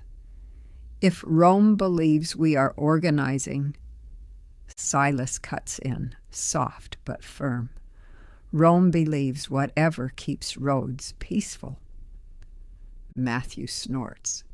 They believe in taxes. Of course Matthew brings up taxes, As a former tax collector, he's seen how Rome uses taxes to control and punish a country. Simon says mild, and in staying alive. Peter finally speaks, voice rough as rope. Then we should move Mary. The room turns toward him. He looks at me. His eyes are wet before he notices. He doesn't wipe them. That is new courage for Peter, letting people see his heart. It's getting too dangerous for you in Ephesus, he says. Come with me, Antioch, my house, Eden's stew, no priestesses climbing your hill. Eden shoots him a look. My stew is not a selling point. Peter's mouth twitches. It is to me. A small laugh ripples around the table, thin but real. Hope and humor share a cup when sorrow is near. But Peter's offer is not a joke. I breathe slowly. My chest burns. I spend the breath anyway. Peter, I say, he straightens, ready to obey or argue, mostly obey. His obedience has always been messy, but it is real. What do you really fear? I ask. The table goes still. Even Sarah stops tapping. Peter blinks. Mother. No, I whisper. Not that fear. Not Leod's fear. Not Rome fear. The fear under your fear. Eden's eyes narrow, interested. Paul's gaze sharpens. He likes questions that cut. Peter's hands flex. He looks like a man who would rather wrestle a net than answer. I fear you dying, he says at last, and us losing the last living bridge. Philip nods once, grief on him like a cloak.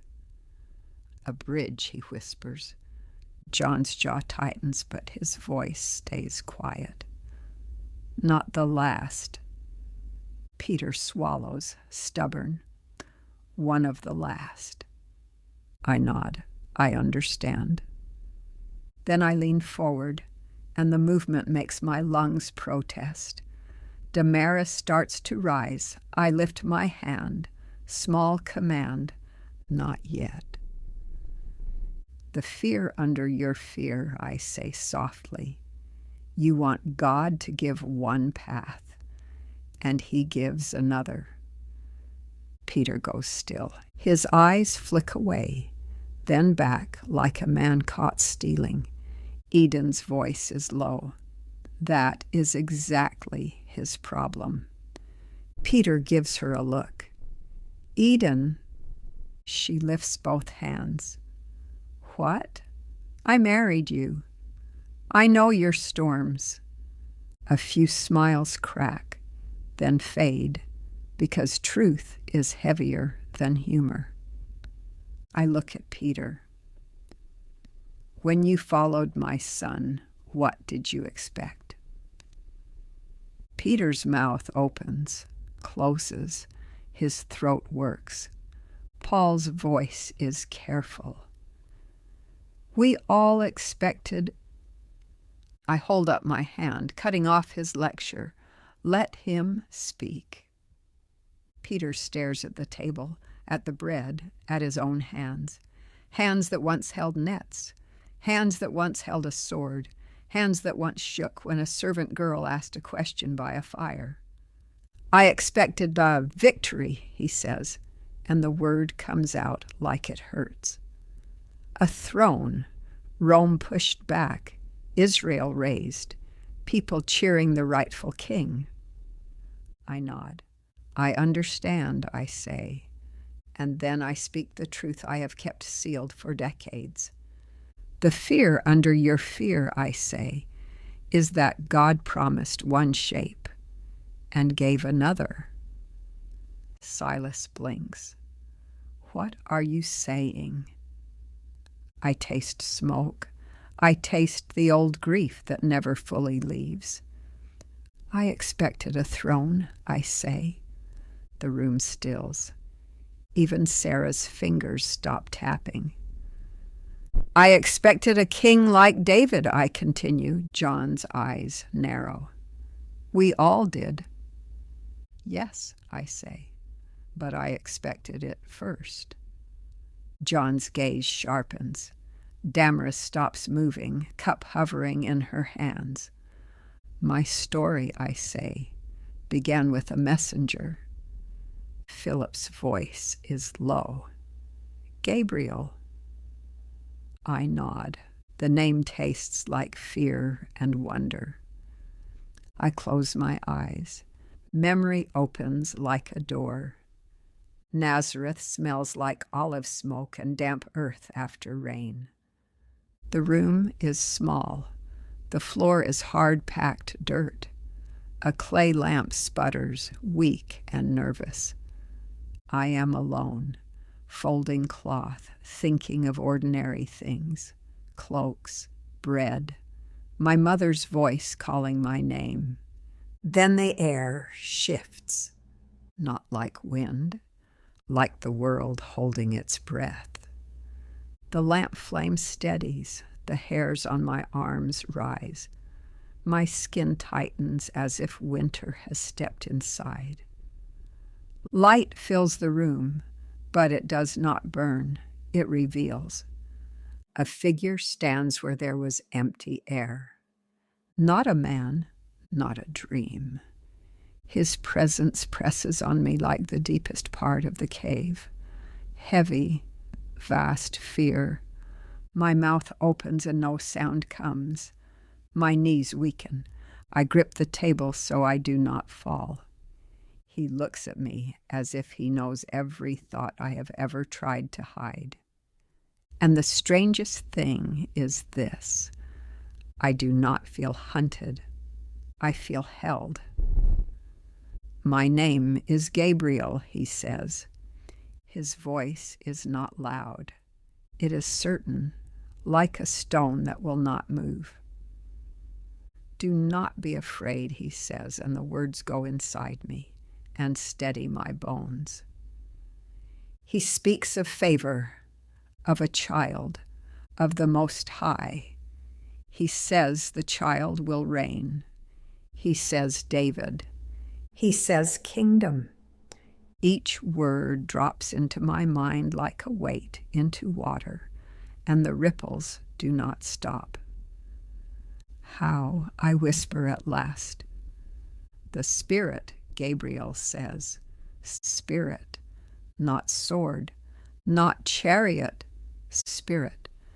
He tells me Elizabeth is with child in her old age, proof in a human body.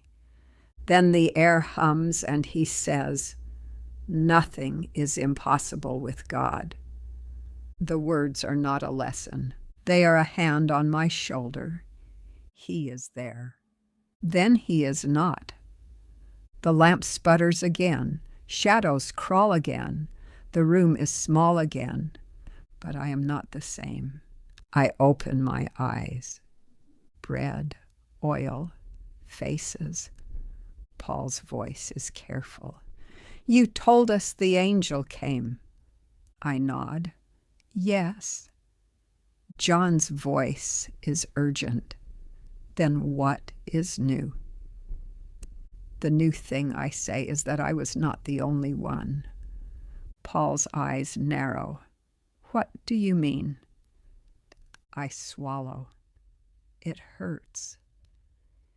He met Zechariah, I say. Peter's brows lift. The priest? Yes, Zechariah was one of the few temple priests.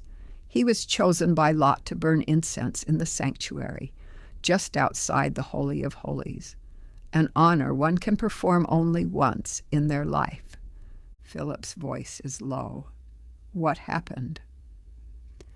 And now memory shifts again, like a tacking in the wind. Jerusalem smells like incense and sweat and animals. Sandals scuff stone. Merchants shout. Lambs bleat. The temple gleams ahead like a blade of white rock. Elizabeth's house is cool and dim. Herbs hang from strings. Dust floats in a soft beam of light. Elizabeth laughs when she sees me, hands on her belly, joy bright as water. Mary. Zechariah sits near the wall. White hair, rough beard, eyes fierce and listening. He cannot speak, but he can hear. I know it the moment his gaze hooks to my voice. Elizabeth touches his shoulder gently. He hears you, she whispers. He cannot answer. Zechariah lifts a wax tablet and a stylus. He scratches one word and turns the tablet toward me. Tell. My mouth goes dry. I tell him about the small room in Nazareth, the sputtering lamp, the way the air changed like the world held its breath, the light that did not burn, the presence like the deep sea. As I speak, Zechariah writes, scratch, scratch, pause. He writes my words into wax as if he fears they will fly away. He lifts the tablet so I can see. Light, not fire. He looks up, searching my face. Yes, I whisper. He writes again. Voice, certain, like stone. I nod, throat tight. Gabriel is his name. Zechariah's breath catches. No sound comes, but his chest rises like he is swallowing a shout. He writes fast. Elizabeth leans over his shoulder, reading softly, turning his scratched wax into sound. He says, she whispers, voice trembling, he says you are not the only one. Zechariah writes and points at the words with the stylus tip, sharp and urgent. I saw him beneath it. Same. My breath leaves me. For a moment it feels like the room tilts, like God has tied our two fears together with one thread. And Gabriel's words come rushing out. Don't be afraid, Mary. You have found favor with God. You will become pregnant, give birth to a son, and you are to call him Jesus. He will be great and will be called the Son of the Most High. The Lord God will give him the throne of his father David, and he will reign over Jacob's descendants forever, and his kingdom will never end. Zechariah writes again, longer now. Elizabeth reads, slower, because the words have weight. He says, the Messiah will sit on David's throne, she whispers. He says the kingdom will be restored.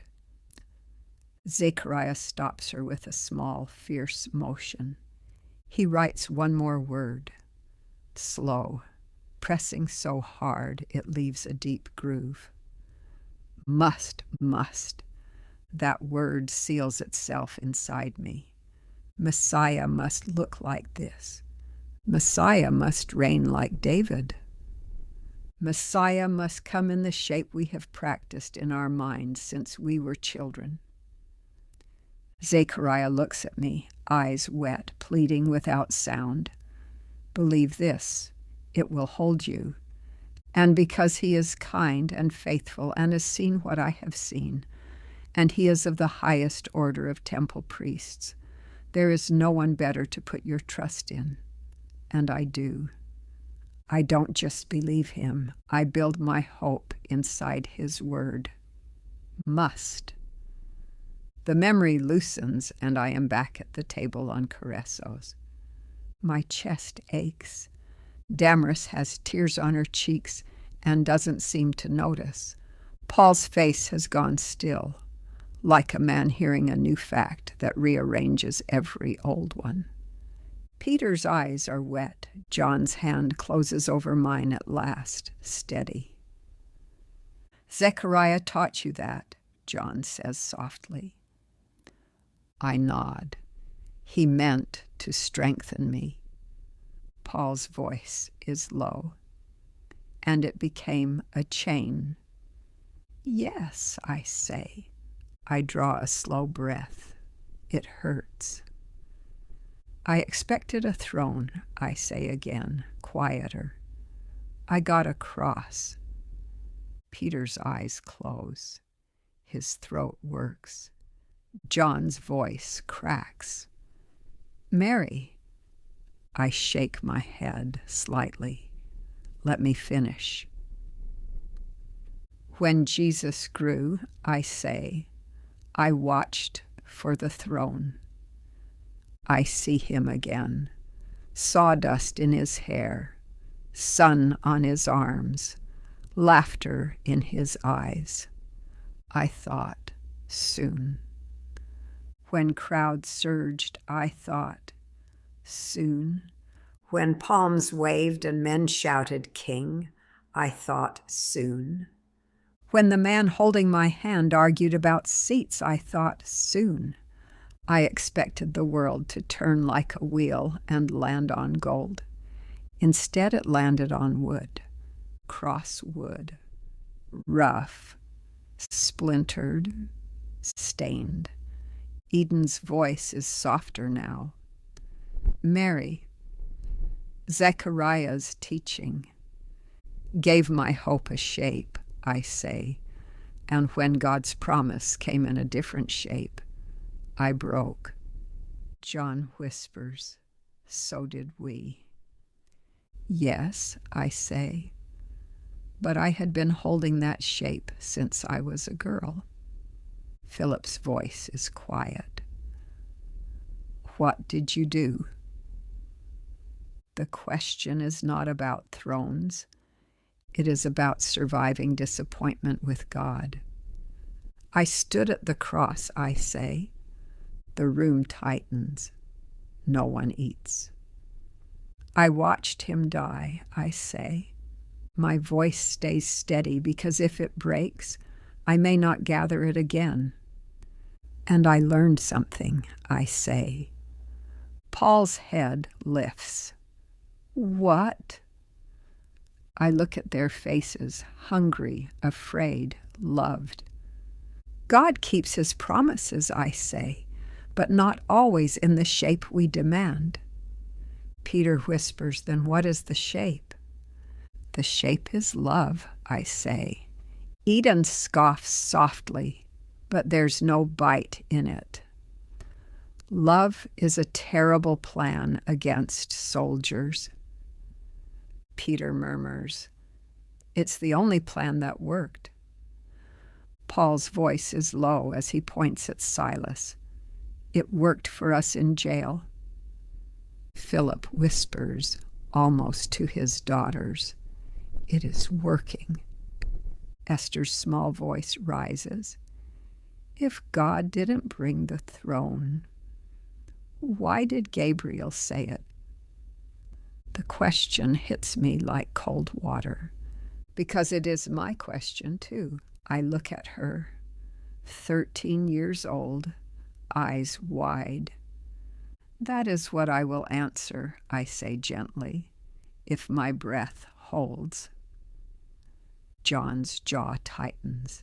I add softer, but not tonight. Tonight we hold the cross. Philip's voice is low. And tomorrow? Hope is not pretending there is no darkness. Hope is lighting a lamp anyway. Tomorrow, I say, is about love. The table is quiet, quiet like a vineyard after pruning, waiting, not dead, and for a moment I can almost feel it. The kingdom small as a seed, pushing up through hard ground.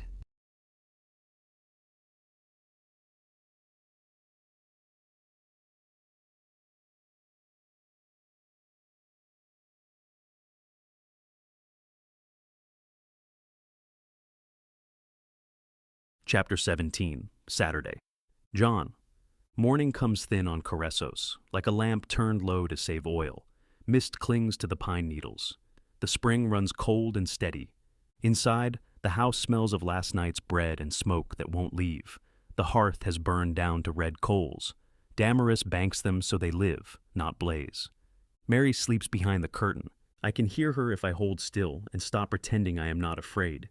Each inhale is a blessing. Each exhale is a miracle. Must. Mary spoke that word last night without speaking it. Must as a chain. Messiah must look like this. God must keep to our map.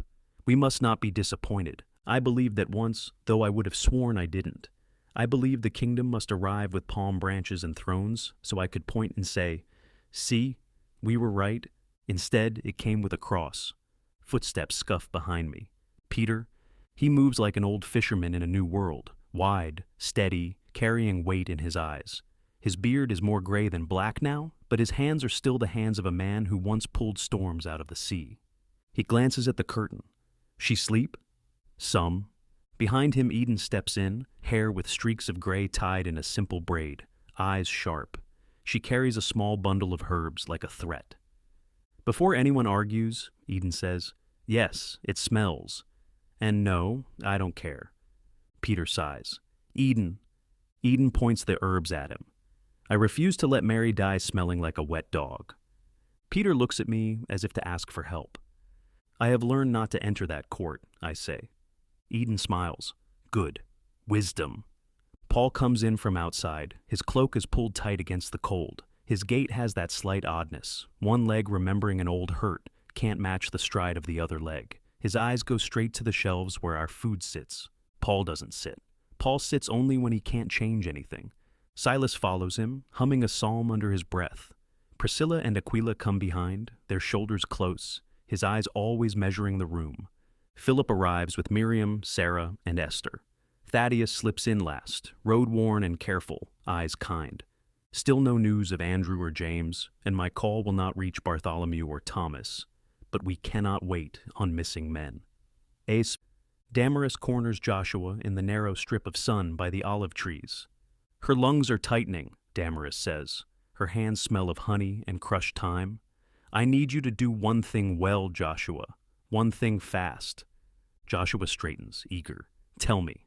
Helenium root, she says. The root mixed with honey. It loosens what clings. It's bitter, but it works. Joshua blinks. Helenium, that's summer harvest. Exactly. Damaris's jaw hardens. It won't be sitting in open baskets like figs. It'll be tied up, dried, traded quietly. Start with the merchants who follow Jesus. They'll know who to ask without sending a torch up our hill. He nods too quickly, like a boy trying to look like a man. I can do that. I know people. Damaris grabs his sleeve before he can run. Not people, the right people, and Joshua. Quietly. Joshua gives her a confident grin anyway. I'll find it. We gather around the table without naming it. The need names it for us. Philip points at the stores. We still have enough, he says, for ourselves, for a while. We do, Aquila agrees, practical. Bread, lentils, oil. If every transaction requires swearing loyalty to Artemis, Priscilla adds, voice tight, that will turn enough into empty fast. Paul's voice is low. Hunger is never far. Philip's voice turns structured, like he's laying stones in a wall. Leodes will use hunger. Disunity brings famine. He looks at me. We have enough now. The question is what we do before we don't. Silas murmurs. Before the net tightens. I rub my thumb across my palm. The merchants demand an offering before they sell. Even pouring a small drink offering of water, I say. Without an offering, no oil, no grain, not even herbs. I glance toward Mary's curtain. Or medicine. Damaris's spoon pauses mid-stir. Priscilla's eyes sharpen. Then we must buy what we can now, quickly. Philip nods. Yes. Silence spreads. We have food now, but Artemis will starve our church, one transaction at a time. I picture starving children, children facing a bleak future. Peter stares into the coals as if fire holds answers. Saturday, Peter murmurs. The word pulls the room inward like a tide. Paul's tone softens, but his words stay sharp. John, tell them. My throat tightens. I don't want to. Not because it hurts, because it exposes me. I glance at Mary's curtain and count a breath. One thread, one gift. Saturday. I draw a slow breath. My Saturday was shame, I say. Peter's head dips. I stood near the cross, I say. I watched him die. In anger, God violently shook the world. The veil in the temple was torn, from the top, 60 feet above the ground. Woven of blue, scarlet, and purple linen, it was 4 inches thick. The strongest man alive couldn't tear 4 inches of linen. The veil separated the holy place, where Zechariah burned incense and met Gabriel, and the Holy of Holies. God forever left the temple that day. Peter's face tightens. He steps closer, voice low and honest. At least you were there. The room stills. Peter keeps going, as if the truth has finally hooked him and he can't wriggle free. The rest of us hid from the cross. We weren't brave. We weren't faithful. We were frightened. Eden's gaze softens. She doesn't interrupt him. That is love for Eden. Silence when she could cut. Paul looks down. Philip whispers, "We all ran." Then came Saturday.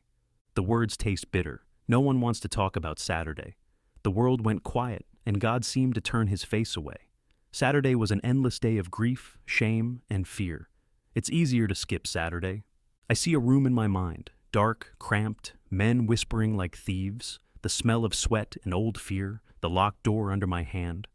I told everyone to stay quiet, I say, to stay hidden, to stay alive. I swallow. I thought if we survive, God can still do what he promised. The fact that we were hiding in fear on the Sabbath, a day of reflection with family and friends, mocked me. I bend over, again bearing the weight of grief. My parents were in their usual place in Jerusalem to celebrate Passover, but I couldn't risk seeing them, being seen with them. James, my brother, was also in hiding, also alone. My friends were in hiding. 11 of us, Judas was dead, hiding in a sea of grief and fear. I glance up and see tears streaking down Matthew and Philip's faces. Simon's expression is of a man punched in the gut. Peter and Thaddeus have their heads in their hands. My family consisted of a widow, bound to me at the foot of the cross, and woman who had been tortured by 7 demons, both named Mary, one the mother, and the other a beautiful young woman who had been loved and cured by Jesus. Guards were placed outside his tomb, guarding an innocent, sinless man who had been painfully murdered on a cross. The Sanhedrin searched the city, ignoring the Sabbath, trying to find his followers. No wonder none of us talk about Saturday. Saturday proved how fragile our faith was, how little we understood what Jesus had explained. Paul's eyes narrow, not angry, understanding. And then, he asks, and then dawn came, I say. When the women returned telling us the tomb was empty, it didn't even occur to me that he had risen. My grief was so great, I expected yet another blow. They had taken his body. Nodding at Peter, we ran to the tomb, our fear faster than our feet. Philip adds, Saturday's grief was a physical weight, a burden I couldn't carry, let alone to the tomb. I was trapped under that burden. Miriam says, fierce and flat, "He is risen." Yes, I say with a weak smile. That is the hinge. We thought Saturday proved God had failed, but it was the silence that proved the miracle. Sarah whispers, "A miracle needs silence?" Silas answers gently, "Sometimes it needs space." Paul lectures, "Sarah, Saturday proved he died on that cross. Without Saturday, the Sanhedrin would have claimed he never died. There was no miracle. Jesus waited to raise Lazarus, and God used Saturday to create space for the most important miracle of all." Miriam puts her arm around Sarah, and she nods in silent understanding. "Now, the question is simple," Paul says, leaning forward. "Do we live as if the kingdom is now?" Eden says, "Nothing about you is simple, Paul." Paul doesn't look away. "Do we?" Peter's voice is humble, yet full of resolve. "Even if it costs." Thaddeus speaks gravelly. "Attention is coming either way." Philip nods. "Then we refuse to obey fear."